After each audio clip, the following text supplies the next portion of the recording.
ये इंडिया का ये तो बिल्कुल मौक़िफ़ गलत है इस बारे में कि जी पाकिस्तान हिस्सा है। पाकिस्तान हमेशा से पार्ट रहा है कश्मीर के ऊपर, जो है कश्मीर कॉज़ के ऊपर। ये तो हिस्टोरिकली भी प्रूवन है कि हमारे बीच में एग्रीमेंट्स है, जस्ट हमारे ही नहीं, बायलैटरल एग्रीमेंट्स भी नहीं, मल्टीलैटरल एग्रीमेंट्स भी हैं, जिसमें यूनाइटेड नेशन सिक्योरिटी काउंसिल के रेजोल्यूशंस भी हैं। उसके अलावा उसके बाद ताशकंद पैक्ट में भी हमने कश्मीर कम डिस्कस किया है। वो जो मर्जी कर ले, लेकिन वो कभी कश्मीर का मसला जिसने तो हल करना चाह रहा है ना, वो जब वहाँ पे जैसी मर्जी डेवलपमेंट करवा दे, वहाँ पे उसको दुबई बना दे, उसकी इन्वेस्टमेंट ऐसे ही जाया जाएगी जैसे उसकी इन्वेस्टमेंट अफगानिस्तान में जाया गई है।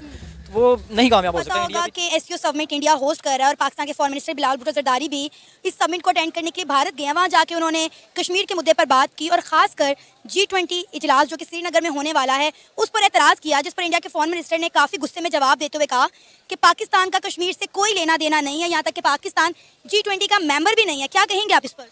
डेफिनेटली बिलावल भुट्टो ने एससीओ में अपनी शिरकत करके एक अच्छा इमेज पेश किया है, एक तो पाकिस्तान का, एंड सेकेंडली जो कश्मीर इशू पर हमारा स्टैंड है, स्पेशली जो पाकिस्तान का स्टैंड है, वो वाजे किया है।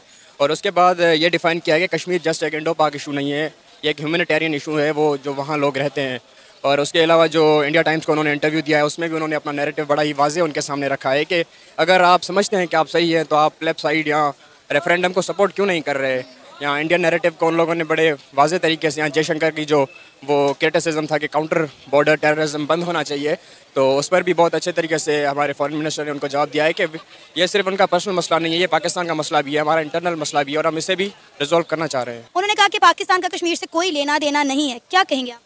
यार ये तो हिस्टोरिकली भी प्रूवन है कि हमारे बीच में एग्रीमेंट्स है, जस्ट हमारे ही नहीं, बायलैटरल एग्रीमेंट्स भी नहीं, मल्टीलैटरल एग्रीमेंट्स भी हैं, जिसमें यूनाइटेड नेशन सिक्योरिटी काउंसिल के रेजोल्यूशंस भी हैं। उसके अलावा उसके बाद ताशकंद पैक्ट में भी हमने कश्मीर कम डिस्कस किया है। बहरहाल डेफिनेटली इशू वही है और इसके रूट काजेज़ डेफिनेटली से हैं, यहाँ इंडिपेंडेंस के डे से ही हैं। तो डेफिनेटली ये एक सिर्फ 370 लागू कर देने से मेरा ख्याल है कि ये इंटरनल इंडियन टेरिटरी नहीं हो जाएगा, ये डेफिनेटली एक डिस्प्यूटेड टेरिटरी है आज भी।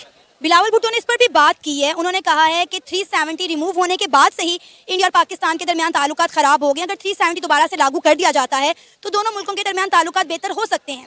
डेफिनेटली एक रीजनल कोऑपरेशन हर कोई डिमांड करता है, एक खित्ते में अमन हो, ये कौन नहीं चाहेगा। बट आफ्टरवर्ड्स अगर 370 वापस लागू कर दिया जाता है, कश्मीर का स्पेशल स्टेटस फिर से बहाल कर दिया जाता है, तो इससे न सिर्फ हमें बल्कि कश्मीरी लोगों को भी यूँ समझो एक जो उनका राइट है वो ज़्यादा बेहतर तरीके से उनको मिल सकेगा। जो डेवलपमेंट आफ्टर 3 आर्टिकल रिमूव होने के बाद की गई है वो सबके सामने है।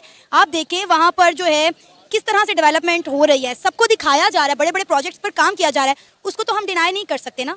So it can be done without I think revocation of article 370। Special status बहाल होते हुए भी ये सारी डेवलपमेंट्स करनी चाहिए, क्योंकि वहाँ पर भी डेफिनेटली इंसान रहते हैं और वहाँ पर जो उनके राइट्स हैं वो भी उनको दिए जाएं, क्योंकि एक टूरिज्म में इतना बड़ा रोल प्ले करता है कश्मीर, ना सिर्फ इंडिया के लिए बल्कि पाकिस्तान के लिए भी। तो डेफिनेटली उनका प्रॉपर शेयर होना चाहिए हर एक जगह पर। सर आपका नाम? राना हैदर नाम है मेरा। सर आपको पता है हमारे foreign minister SCO summit attend करने के लिए भारत गए थे, वहाँ जाकर उन्होंने कश्मीर का मुद्दा उठाया और उन्होंने खासकर G20 इजलास जो कि श्रीनगर में होने वाला है उस पर एतराज़ किया। लेकिन इंडिया के फॉरेन मिनिस्टर एस जयशंकर ने काफ़ी ज़्यादा गुस्सा करते हुए जवाब दिया कि पाकिस्तान का कश्मीर से कोई लेना देना नहीं है। क्या कहेंगे आप उनकी स्टेटमेंट पर? जी बिल्कुल, उन्होंने कहा है, बल्कि उन्होंने तो बहुत कुछ कहा है उसके बारे में एससीओ समिट के ऊपर जो है। तो इसमें मेरे ख्याल से इंडिया का जो स्टांस है ना वो उसको दुनिया सुनती भी है। उसकी रीज़न ये कि वो बहुत बड़ी ना इकोनॉमिक पावर है इंडिया जो है। पाकिस्तान उसके सामने भी बहुत वीक है, बहुत ज़्यादा। मैं थोड़ी सी बात बताता हूँ आपको। 2022 के अंदर जो इंडिया की सिर्फ और सिर्फ IT एक्सपोर्ट्स जो हैं 154 बिलियन डॉलर थी और पाकिस्तान की थी तकरीबन 2 बिलियन डॉलर, पूरी $2 पूरी भी नहीं है। तो वो बहुत बड़ा मतलब कंट्री है। इसलिए अभी एक यूनिवर्सल ट्रूथ है कि जो इकोनॉमिकली और फाइनेंशियली जो ज़्यादा स्ट्रॉन्ग होता है उसकी डोमिनेंस भी ज़्यादा होती है। इसलिए उसने ज़रा धमकी दी है। तो बिलावल ने, मुझे नहीं लगता कि उसने भी इतना अच्छा रिस्पॉन्स दिया है, जिस तरह से देना चाहिए था उस तरह से नहीं दिया। अलबत्ता अगर ये खान साहब की गवर्नमेंट होती तो वो अच्छा इनको रिस्पॉन्स दे सकते थे। क्या कहेंगे आप? उन्होंने कहा कि पाकिस्तान G20 का मेंबर भी नहीं है तो पाकिस्तान का कश्मीर के ऊपर बात करना बनता ही नहीं है। आपको पता है कि G20 समिट को लेकर श्रीनगर जम्मू कश्मीर में कितनी तैयारियां हो रही हैं। हाँ जी बिल्कुल। अपना उन्होंने, वैसे ये इंडिया का ये तो बिल्कुल मौक़िफ़ गलत है इस बारे में कि जी पाकिस्तान हिस्सा है। पाकिस्तान हमेशा से पार्ट रहा है कश्मीर के ऊपर, जो है कश्मीर कॉज़ के ऊपर।